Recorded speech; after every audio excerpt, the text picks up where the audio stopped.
வணக்கம் நண்பர்களே, முக்கிய செய்திகளை இந்த பதிவில் பார்க்க போகிறோம். மாநிலங்களவையில் மத்திய அரசாங்கம் ஒரு கேள்விக்கு எழுத்துப்பூர்வமாக பதில் கொடுத்துருக்காங்க. அது ஒரு பெரிய டிபேட்டாக மாறி இருக்கு.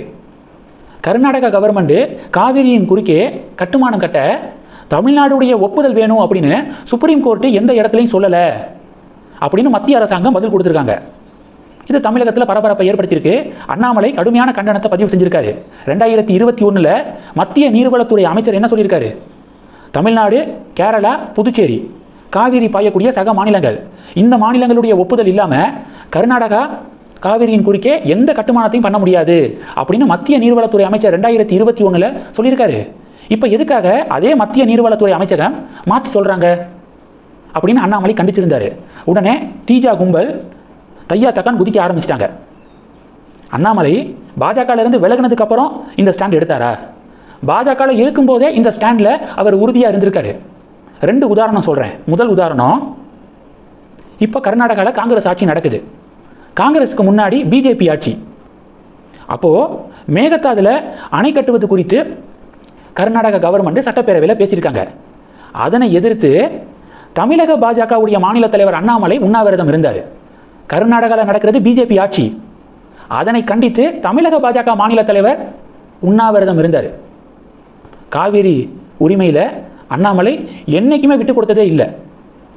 2வது உதாரணம், கர்நாடகாவுக்கு தேர்தல் பிரச்சாரத்துக்காக போயிருந்தார் 2023 பாஜகவுக்கு ஆதரவாக கேம்பெயின் பண்ணுறதுக்காக. அப்போது பத்திரிகையாளர்கள் காவிரி இஷ்யூவை கேட்டாங்க. கர்நாடகாவில் இருந்து காவிரிக்கு தமிழகத்துக்கும் உரிமை இருக்குது, உங்ககிட்ட எக்ஸ்ட்ரா தண்ணி தமிழ்நாடு கேட்கல. கோர்ட்டு என்ன சொல்லியிருக்கோ, காவிரி நடுவர் மன்றம் இருக்காங்களே அவங்க என்ன சொல்லியிருக்காங்களோ அந்த அளவை கொடுங்க அப்படின்னா தமிழ்நாடு கேட்குது, எக்ஸ்ட்ரா தண்ணி நாங்கள் ஒன்றும் கேட்கல அப்படின்னு கர்நாடகாவில் இருந்து அண்ணாமலை பேசினவர். உடனே ஒரு நிருபர், பெங்களூருலேயே தண்ணீர் பற்றாக்குறையாக இருக்கேங்க, வாட்டர் ஷார்ட்டேஜ் ஏற்பட்டிருக்கு அப்படின்னு ஒரு நிருபர் கேள்வி கேட்கும்போது அந்த ஸ்பாட்டில் என்ன தெரியுமா சொன்னார்? பெங்களூரில் வாட்டர் கிரைசிஸ் ஏற்பட்டிருக்கிறது உண்மைதான், அதுக்கு காரணம் காங்கிரஸ் கவர்மெண்ட்டுடைய அட்மினிஸ்ட்ரேஷன் சரியில்லை, அதனால தான் தண்ணீர் நெருக்கடி ஏற்பட்டிருக்கு.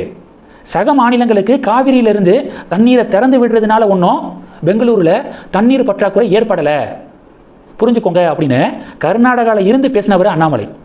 அதனால் இப்போயும் அதே ஸ்டாண்டை தான் வெளிப்படுத்தியிருக்காரு. மத்திய அரசாங்கம் முன்னாடி ஒன்று பேசியிருக்காங்க, இப்போ ஒன்று பேசுகிறாங்க, அதை சுட்டி காட்டியிருக்காரு. நியாயப்படி பார்த்தா அண்ணாமலையுடைய இந்த ட்விட்டர் பதிவுக்கு தமிழக பாஜக கும்பல் பாராட்டணும். தமிழக மக்களுக்காக தானே தமிழக பாஜக யூனிட் இருக்குது. இப்போ தமிழக மக்கள் நலன் சார்ந்த விஷயத்தை தானே அண்ணாமலை பேசியிருக்காரு, அதை வெல்கம் பண்ணணும், அவரை வம்பிழுக்கக்கூடாது. இது ஒன்று. 2வது என்ன பார்க்க போகிறோம்? உத்தரப்பிரதேசத்தில் அடுத்த வருஷம் சட்டப்பேரவை தேர்தல் நடக்குது. 3வது முறையாக பிஜேபி வந்துடக்கூடாது அப்படின்னு எதிர்க்கட்சிகள் பிளான் பண்ணிக்கிருக்காங்க.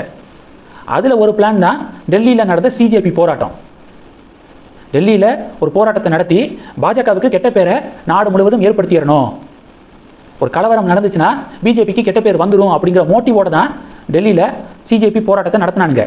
மத்திய அரசாங்கம் சுதாரிச்சுக்கிட்டு அவங்களுடைய ரூட்லேயே போய் கலவரம் நடக்க விடாமல் தடுத்துருச்சு. இப்போ அடுத்தடுத்து எதிர்க்கட்சிகள் சிஜேபியெல்லாம் ஏதாவது ஒரு பிளான் பண்ணுவாங்க. இப்போ விஷயம் என்னென்னா, சமாஜ்வாடியோட கூட்டணி வைக்க தயாரினாங்க அப்படின்னு அசாதுதீன் ஓவைசி இருக்காருல்ல, அவர் அறிவிச்சிருக்காரு. என்ன நடந்தாலும் பிஜேபியை உத்தரப்பிரதேசத்தில் ஜெயிக்க விடக்கூடாது, அதனால் உங்கள் கூட கூட்டணி வைக்க நான் தயார், இப்போவே கூட்டணி பேச்சுவார்த்தையை தொடங்கணும் வாங்க அப்படின்னு ஓவைசி அறிவிச்சிருக்காரு. தலைகீழாக நின்று தண்ணி குடித்தாலும் எனக்கு என்ன தோணுதுன்னா, யோகி தான் 3வது முறையாக உத்தரப்பிரதேசத்துடைய முதல்வராக வருவார் அப்படின்னு தோணுது. நீங்கள் என்ன நினைக்கிறீங்க? மறக்காமல் கமெண்ட் பண்ணுங்கள். 3வது, கரூர் ஸ்டாம்பேடில் இறந்து போன 41 பேருடைய குடும்ப உறுப்பினர்களுக்கு அரசு வேலைக்கான ஆணையை சிஎம் விஜய் சமீபத்தில் வழங்கினார்ல, இதனை எதிர்த்து உயர்நீதிமன்றத்தில் நாம் தமிழர் கட்சி வழக்கு தொடுத்திருக்காங்க. இந்த கேஸை விசாரித்த உயர்நீதிமன்றம் தமிழக அரசாங்கத்துடைய இந்த முடிவை ரத்து பண்ணியிருக்காங்க. அரசு வேலைக்கான பணி நியமன ஆணை வழங்கினதை ரத்து பண்ணியிருக்காங்க. இப்போது உயர்நீதிமன்றத்துடைய இந்த தீர்ப்புக்கு எதிராக உச்சநீதிமன்றத்தில் மேல்முறையீடு பண்ண இருக்காங்களாம் டிவிகே அரசு. உயர்நீதிமன்றம் அவங்களுடைய தீர்ப்பில் ஒரு வரி சொல்கிறாங்க, பேருந்துகளில் பயணம் செய்யும்போது விபத்தில் நிறைய பேர் இறந்து போகிறாங்க, பட்டாசு ஆலையில் விபத்து நடக்குது, அதில் நிறைய பேர் இறந்து போகிறாங்க, அப்படி இறந்து போகிறவங்களுடைய ஃபேமிலியை சேர்ந்தவங்களுக்கும் அரசு வேலை உங்களால் கொடுக்க முடியுமா கொடுப்பீங்களா அப்படின்னு சொல்லி கேள்வி கேட்டிருக்காங்க ஹைகோர்ட்டு. பார்க்கலாம் சுப்ரீம் கோர்ட்டு என்ன சொல்றாங்க அப்படிங்கிறத பொறுத்திருந்து பார்க்கலாம். இந்த செய்திகள் எல்லாத்தையும் பற்றி உங்களுடைய பார்வைகளை மறக்காம கமெண்ட் பண்ணுங்க. தொடர்ந்து கணக்கில் இருங்க. அடுத்தடுத்து நிறைய பதிவுகளை பார்க்க போறோம். நன்றி. ஜெய் ஹிந்த்.